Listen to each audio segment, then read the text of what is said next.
ఒకప్పుడు కరణీకపు వ్యవస్థ ఉండేది. Karunakar municipal correct. ఉండేవాళ్ళు. 83 రామారావు తెలుగుదేశం రాకముందు. అప్పుడు వాళ్ళు పకడ్బందీగా ఒక్కొక్క భూమి తాలూకు బార్డర్స్ గానీ, దాని తాలూకు హక్కులు గానీ, దాని కంప్లీట్ చరిత్ర గానీ, చాలా సమగ్రమైన అవగాహనతో కరణాలు ఉండేవాళ్ళు కదా! అది రద్దు చేయటం వల్ల మనకు నష్టం జరిగిందంటారా? అదే వారు ఉన్నంత కాలము ల్యాండ్ రికార్డ్స్ అనేవి చక్కగా మెయింటైన్ అయ్యాయి. అంటే వాళ్ళకి అక్కడే పుట్టి పెరిగారు కాబట్టి ఇంట్లో కూర్చునైనా ఎవరు ఏ కారణంలో ఉన్నారో చెప్పగలరండి, ఎవరు ఏ పంట వేసారో కూడా చెప్పగలరు. ఎందుకంటే డైలీ తిరుగుతుంటారు కాబట్టి.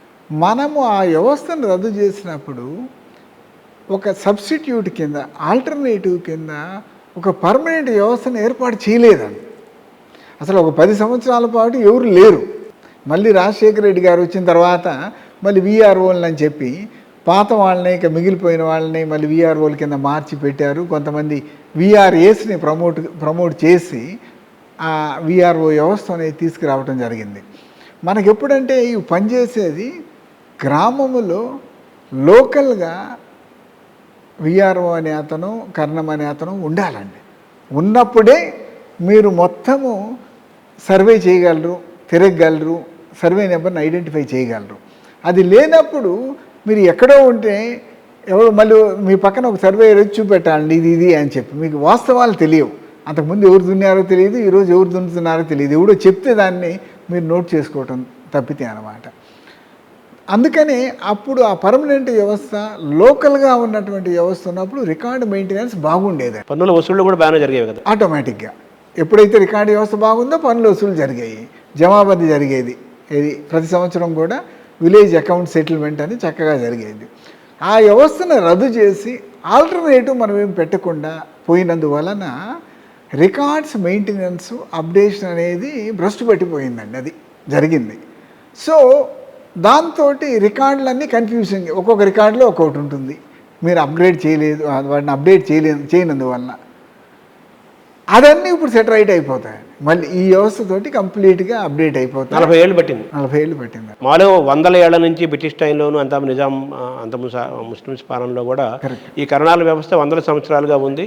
ఆ గ్రామము వాళ్ళు పరిపాలన ఉన్న గ్రామాల తాలూకు పూర్తి కమాండ్ వాళ్ళకు ఉండేది, స్థానికులు కాబట్టి కంప్లీట్గా ఉండేది. కరెక్ట్. అది తీసేయటం అనేది అది ఒక పొలిటికల్ డెసిషన్. అప్పుడేంటి వీళ్ళంతా కాంగ్రెస్ వాళ్ళు, వీళ్ళందరూ ఏదో వెస్టెడ్ ఇంట్రెస్ట్ ఉన్నాయి, వీళ్ళందరూ ఏదో ఇష్టం వచ్చినట్లు భూమిని వాళ్ళు ఇష్టం వచ్చిన వాళ్ళకి ఇచ్చుకుంటున్నారు. ఇటువంటి కొన్ని అవాస్తవాలు, కొన్ని బిలీఫ్స్ ఇవన్నీ పెట్టి ఈ వ్యవస్థను మనం తీసేస్తే కాంగ్రెస్ వీక్ అయిపోతుంది అని చెప్పి రాజకీయంగా ఆలోచించి ఆ రోజు నిర్ణయం తీసుకుని వ్యవస్థను రద్దు చేశారని. దాన్ని మీరు ఒక వ్యవస్థను రద్దు చేసినప్పుడు రికార్డులు మెయింటెనెన్స్ చేసే వ్యవస్థని ఒక ఆల్టర్నేటివ్గా మళ్ళీ సమర్థవంతమైన వ్యవస్థ ఏర్పాటు చేయాలా, అది చేయలేకపోయారు. దానివల్ల జరిగినటువంటి డ్యామేజ్ ఈ 40 సంవత్సరాల్లో విపరీతమైన, అంటే జనాలు ఊహించలేనటువంటిది. ఎప్పుడైతే మీరు రికార్డు వ్యవస్థ సరిగా లేదు, సమర్థవంతంగా లేదు, కరప్షన్ ఆటోమేటిక్గా పెరుగుతుందండి. కరప్షన్ పెరగటానికి 2 కారణాలండి.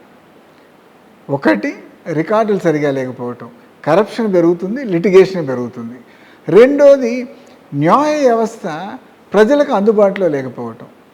ఈరోజు ఒక సివిల్ కేసు వేయాలి అని అంటే ఒక ఆర్డినరీ పర్సన్కి ఎన్ని వేలు లక్షలు ఖర్చు అవుతాయండి.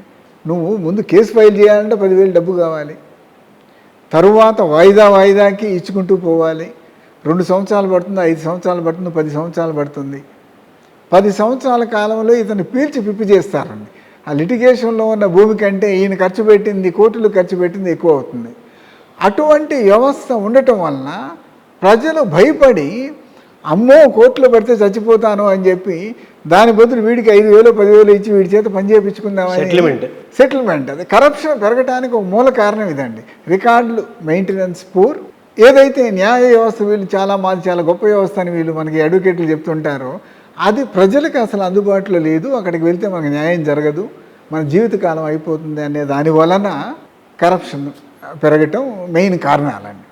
దాన్ని చూపెట్టి ఇప్పుడు మనం ఏమంటున్నాము, ఇప్పుడు మనం దీన్ని మొత్తం రీసర్వే చేసి అప్డేట్ చేస్తే ఇంకా అటువంటి పొరపాట్లు భవిష్యత్తులో జరగమంటే లేదు వాళ్ళంతా కరప్టు, దేర్ఫోర్ మీరు వాళ్ళకి ఏదో బాధ్యతలు ఇస్తున్నారు అనేది ఒక క్రిటిసిజం అండి. ఎవరికి కొత్తగా బాధ్యతలు ఇస్తుంది లేదు. వ్యవస్థలో 50 సంవత్సరాలు 100 సంవత్సరాల నుంచి ఎవరైతే ఆ పర్టికులర్ డ్యూటీస్ నిర్వహిస్తున్నారో వాళ్ళకే ఈ డ్యూటీస్ నిర్వహించమని చెప్తున్నారు, కానీ దాన్ని కొత్తగా వేరే వాళ్ళని తీసుకొచ్చి అక్కడ కూర్చోబెట్టలేదు అన్నమాట. అది సో ఇది అరెస్ట్ కావాలి, కరప్షన్ తగ్గిపోవాలి, రికార్డులు పర్ఫెక్ట్గా అప్డేట్ కావాలి, వాటిలో ఇంటర్ఫీరెన్స్ కింద రెవెన్యూ వాళ్ళకి కానీ ఎవరికి కూడా ఉండకూడదు. కోర్టులు కూడా న్యాయం చేయాలి అంటే రికార్డు కరెక్ట్గా ఉంటే కోర్టులు కూడా టక్కని సెటిల్ చేస్తాయి, వాళ్ళకు కూడా ఈజీ ఫెసిలిటేట్ అవుతుంది.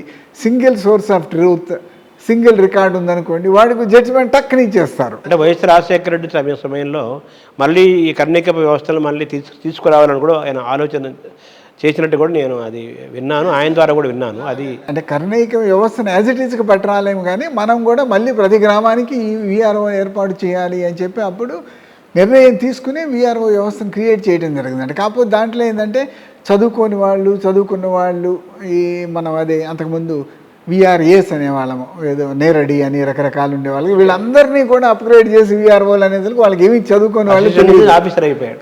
కరెక్ట్. దాంతో ఏంటంటే వ్యవస్థ కొంత భ్రష్టు పెట్టిందండి, అది మనుషులు వచ్చినా కూడా. దాన్ని ఇప్పుడు సెటరైట్ చేసేస్తున్నాం, ప్రతి గ్రామానికి సర్వేయర్ని ఇచ్చి. ఈ కొత్త చట్టంతో కంప్లీట్ సెట్ అవుతాయండి. ఇది ఇట్స్ ఓన్లీ ట్రాన్సిషన్లో ఉండేటటువంటి అసంతృప్తులు, ఈ కంప్లైంట్స్ తప్పితే బ్రహ్మాండంగా రిజల్ట్ ఉంటుందండి, అద్భుతంగా పనిచేస్తుంది అనమాట. కాకపోతే ఈ జరిగేటప్పుడు డెఫినెట్గా కంప్లైంట్స్ వస్తాయండి. ఇప్పుడు అందరూ ఒక రకంగా పనిచేయరు, 100 మందిలో ఎక్కడో ఒకటి తప్పులు చేస్తూ ఉంటాడు, 100 పనులు చేసినప్పుడు ఒకటి ఎర్రర్ జరగవచ్చు, దాన్ని భూతద్దంలో చూపెట్టి చూడండి దీనివల్ల ఇది జరుగుతుంది అని, అవి రోజు అంతకంటే ఎక్కువ జరుగుతూ ఉంటాయి అన్నమాట. అంటే జగన్ ప్రభుత్వంలో సామాజిక న్యాయం సరిగ్గా జరుగుతుందని మీరు విశ్వసిస్తున్నారా? సామాజిక న్యాయం జరుగుతుంది అనేది నా పూర్తి నమ్మకం అండి. జరుగుతుంది అని చెప్పి అన్నీ, అంటే మీరు ఏ డేటా చూసినా కూడా అర్థమవుతుంది. స్టిల్ అంటే ఎక్కడ చూసినా రెడ్లు రెడ్లు రెడ్లు అంటున్నారు కదా, అది అంటే కరెక్ట్ అండి. ఇప్పుడు ఎక్కడ ఒక హయ్యర్ పొజిషన్స్లో వాళ్ళకి ఇది ఆయనకి సపోర్ట్ సిస్టమ్ ఏదైతే ఉంటుందో అక్కడ ప్రాబబ్లీ ఆయన ఎక్కువ కాలం నుంచి సేల్ చేసిన వాళ్ళు, ఆయనతో పాటు సేల్ చేసిన వాళ్ళు ఎక్కువ కనిపిస్తూ ఉంటారండి.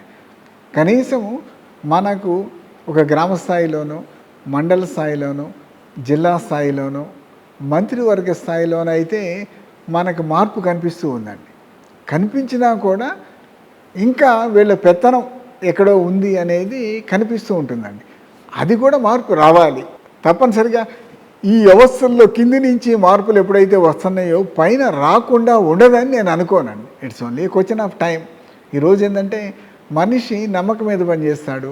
10 సంవత్సరాల నుంచి ఆయన ఎవరో 3-4 నమ్ముకున్నారు పక్కన, ఇంకా కొంతకాలం వాళ్ళతో సీల్ చేయాలి అని తప్పితే రాగానే వాళ్ళందరినీ పీకి పక్కన వేసేసి నేను కొత్తగా ఏదో టీంని తెచ్చుకుంటాం అనేది ఏ నాయకుడు చేయలేరేమో అండి. అది రేపు మనం చంద్రబాబు నాయుడు గారు వచ్చినా కూడా పైన అందరూ వాళ్ళే కనిపిస్తారు. సో అది వ్యవస్థలో ఉన్నటువంటి కొన్ని లోపాలండి, అవి తప్పనిసరిగా సరైపోతూ ఉంటాయి నిదానంగా. ఢిల్లీలో కూడా ఇదే కామెంట్ చేస్తూ ఉంటారు. ఏంటి మోడీ గారు చుట్టుపక్కల అంతా బ్రాహ్మలే ఉంటారు, ఆయన బ్రాహ్మణుడు కాకపోయినా కూడా బ్యూరోక్రాట్స్ అంతా only top cabinet secretary. Rajasekhara Reddy కూడా విమర్శ, రాజశేఖర్ చుట్టూ అందరూ బ్రాహ్మలే ఉంటారు. అదే అక్కడ సీనియర్స్ వాళ్ళంతా ఆయన నమ్మే వాళ్ళందరూ కూడా వాళ్ళే. సో ఎక్కడికి పోయినా ఈ వ్యవస్థ మారదా అని చేసేవాళ్ళు చేస్తూనే ఉంటారండి. గుజరాతీ వాళ్ళు ఉంటారని అంటారు కదా, గుజరాత్లో పనిచేసిన వాళ్ళు ఎక్కువ ఉంటారు అంటారు, గుజరాతీస్ కాకపోయినా. అలా ఈ ప్రతి చోట క్రిటిసిజం వస్తుందండి. అది నమ్మకాన్ని బట్టి, పరిచయాన్ని బట్టి కొన్ని నడుస్తూ ఉంటాయండి. బట్ చాలా వరకు కింది నుంచి మార్పులు అయితే కనిపిస్తూ ఉన్నాయి. ఇప్పుడు ఈరోజు వారు సీట్లు ఇచ్చారు, 25 మంది ఎంపీలకి 11 మంది బీసీలకి స్థానం కల్పించారు. చరిత్రలో ఎప్పుడు జరగలేదండి ఆంధ్రాలో. నేను it is going to stay అనుకుంటున్నాను. ఈరోజు ఇచ్చిన 11 రాబోయే 29 కావచ్చు, 34 కావచ్చు, అవి 10 కావచ్చు, 12 కావచ్చు, కానీ డ్రాస్టిక్గా మళ్ళీ 3 అవకాశం ఉండదండి. ఈ మార్పులు క్రమేపీ జరుగుతూ ఉంటాయండి. ఒక్కసారిగా ఓవర్ నైట్ పైనుంచి కిందకంతా మారుతుందని అనుకోను. ఆ విధంగా గ్రాడ్యువల్గా మారుతూ వస్తూ ఉందండి.